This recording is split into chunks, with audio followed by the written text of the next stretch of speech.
Another week, another great segment where we get to ask all of your questions from our live show on a mailbag video. Welcome into Patriots Today by Chat Sports. I am your host, Brett Alper, and this time it's another kind of iffy matchup. We really don't know if the Falcons are good or if the Falcons are bad, but right now they have a 3-4 record, and they're coming into Foxborough, Massachusetts to play at Gillette Stadium. You can see right there the Patriots are 6-point favorites. 6-2.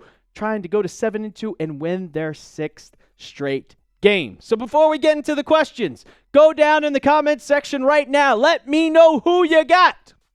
You got the Patriots? Type your NEs. Or if you're an Atlanta Falcons fan, well, go to Falcons Today.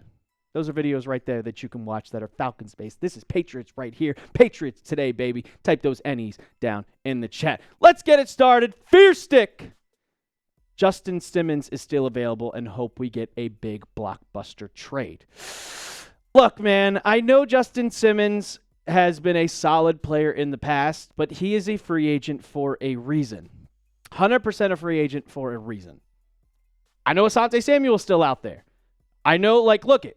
Zadarius Smith is a perfect example of an edge rusher that I was like, ooh, let's go get him.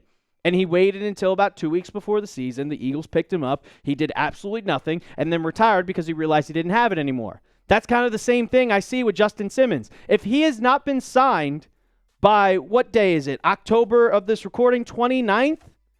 What is that? Why would anybody else go out and sign him? There's a reason he's not an NFL team. And I would rather go and get the guy like that the Patriots just signed, an undrafted free agent, bring him over and just see the potential that he has rather than a washed up safety. Henry! Shout out to your $2 super chat, Henry. Will we get any big Patriots news tonight? I don't know. It's a big question. I didn't think we were going to get any Patriots news on Tuesday, and then they ended up making 2 different moves. You made the trade for Keion. You traded Keion White to the 49ers. You traded Kyle Duggar to the Pittsburgh Steelers, which, by the way, is absolutely hilarious. The Pittsburgh Steelers think they're getting this absolute star they're like, oh, let's put him in coverage against Tyler Warren. GG's, my guy. Good luck. Good luck. But no, I think the Patriots are going to make moves. Now, whether it's tonight, I don't know. And as it's recording, it's Wednesday. But I would probably think that they're going to make something by next week. Now, if they do not make it tonight, don't expect anything to happen until Monday because you're not going to trade a person right before you start to gear up for game day. T-Dub! More trade questions. Do you think Vrabel would trade for defense or for offense? It depends on what the Patriots are specifically looking for. And we know that Mike Vrabel has talked about how he wants to make moves that are going to be long-term moves, that are going to help the Patriots in the future. So right now, do you really want to trade for a running back when you already just picked up Terrell Jennings? You could trade for Jerome Ford. You could trade for Jerome Ford or Dameon Pierce. Or if you can get Breece Hall, bring him in. But you're not going to go out and do that. But I would assume something on defense. I would assume an edge rusher. I would assume bring in an edge guy that you could put a bunch of depth on this team and some guy that is going to be here not just 1 year, but also a couple of future years. I would expect a bunch. Like the moves that you made so far, you extended Marcus Jones that are 3 years, $36 million, which is a long-term deal. Make note, that is a long-term deal. He gets locked up until 2028. You traded Keion White, who you get picks for that. Then you traded Kyle Duggar. You get off of the salary cap, you get more draft picks. But I think that there are multiple needs for this team. And you need an edge rusher, and you also could use a wide receiver. But the question is, do you really want to trade for a wide receiver right now and what you're going to have to give up? That's the true question. Are you going to be willing to give up a big draft pick for just a iffy wide receiver? But Mike Reese and Ben Zolak, they came out with an article and they kind of collaborated. And this is what they said. Both Chris Olave and Rashid Shaheed should be targets for the Patriots, but Shaheed would probably cost less and also fits nicer into the spread the wealth style of quarterback Drake May. Shaheed brings a field-tipping speed element that is woefully absent in New England's current receiving corps, and he could be easily extended by keeping plenty of salary cap space for a gigantic wide receiver 1 contract in March. Honestly, I'd be down for Rashid Shaheed. I don't really want to trade for Chris Olave, but I don't want to trade for any running back or any wide receiver right now, specifically because you don't really need to.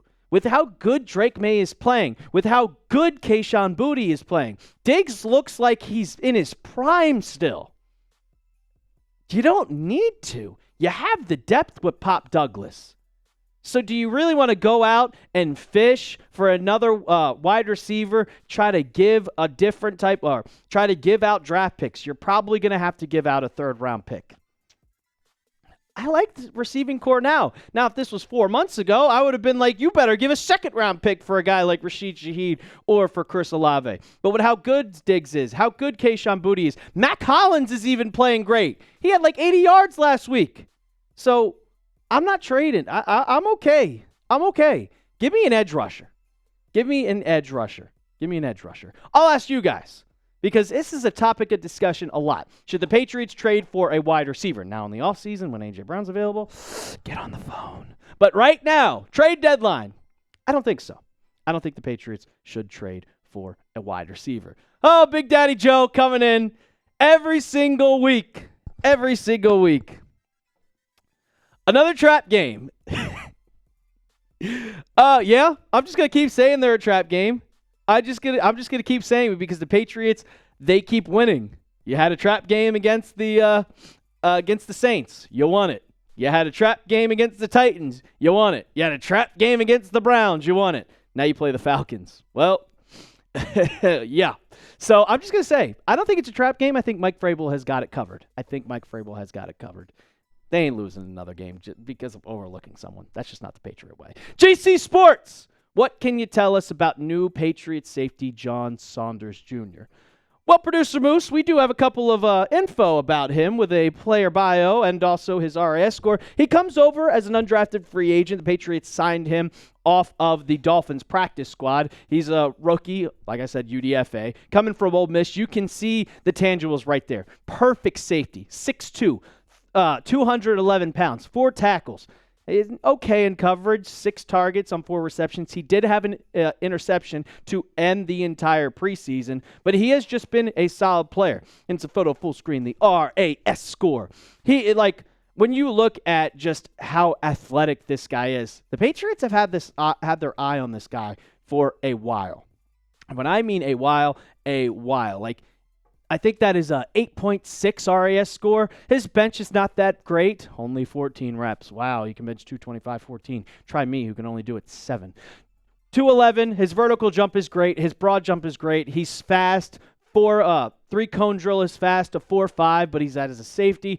I like this signing. It brings depth to your kind of safety room that needed it with Del Pettis, but overall, I like what the Patriots did. I said, don't trade Kyle Duggar because you don't know what you could have, but they went out and made a signing, and he was also, quick note before we move on to the next question, the Dolphins threw him a bag to sign with them as an undrafted free agent.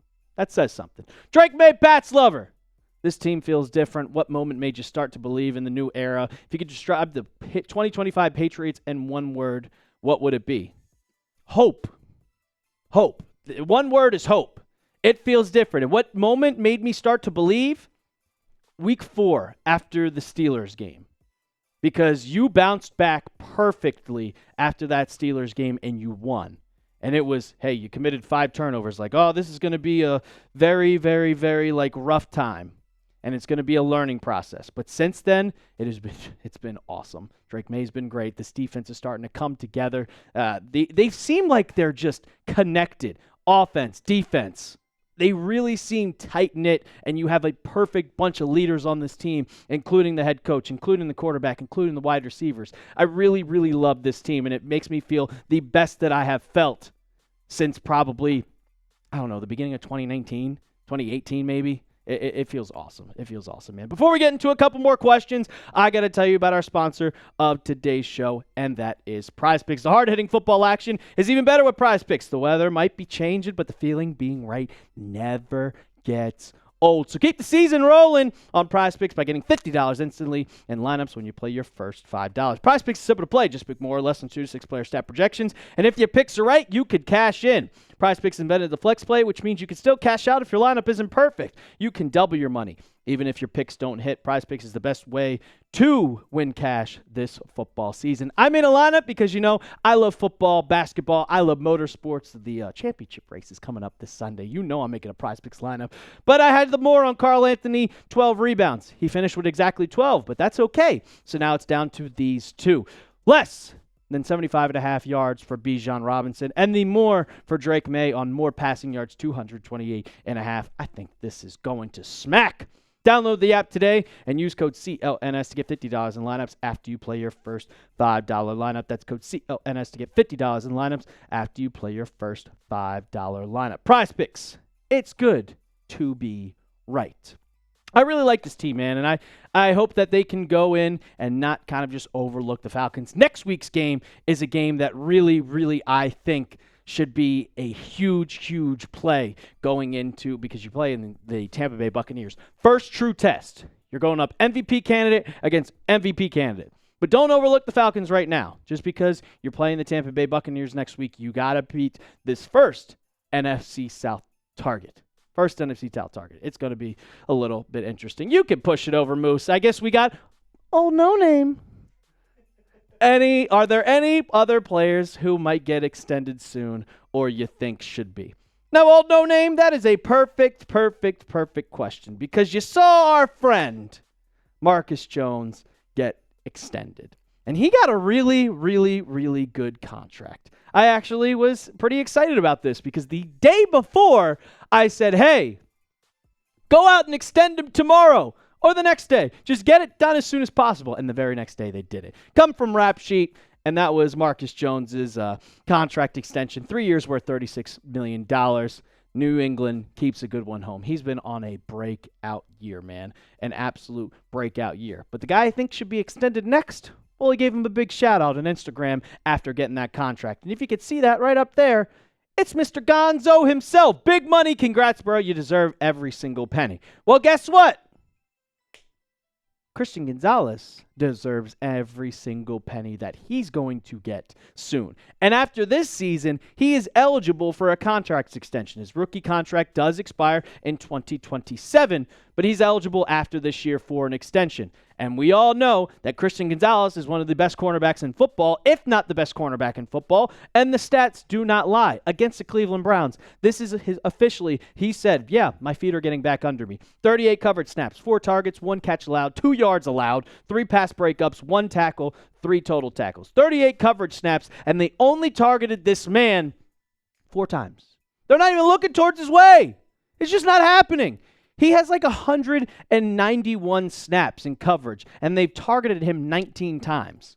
That's how good he is. They're just not looking at his way. So get it done ASAP. Sign the contract. Give him $150 million, which is probably what he's going to get. He's going to reset the cornerback market, because right now Sauce Gardner is the highest paid cornerback in football. And Gonzo is way better than Sauce. And it's just going to keep going up and up and up and up and up. And he is the next cornerback to get paid. So I think that he's going to be the highest paid cornerback in NFL history. It's going to happen, and he's eligible to do it after this season. So make it happen, Mike Vrabel. Make it happen, Elliott Wolf. But if you guys are one of the lone people that don't think it should happen, well, you can go down in the comments section and tell me. Give me an S for sign if you think they should extend Christian Gonzalez, or give me a P for pass. That's going to do it for the latest mailbag edition of Patriots Today by Chat Sports. Make sure you hit that sub button so you don't miss out on our watch party on Sunday. And as always, let's go Pats.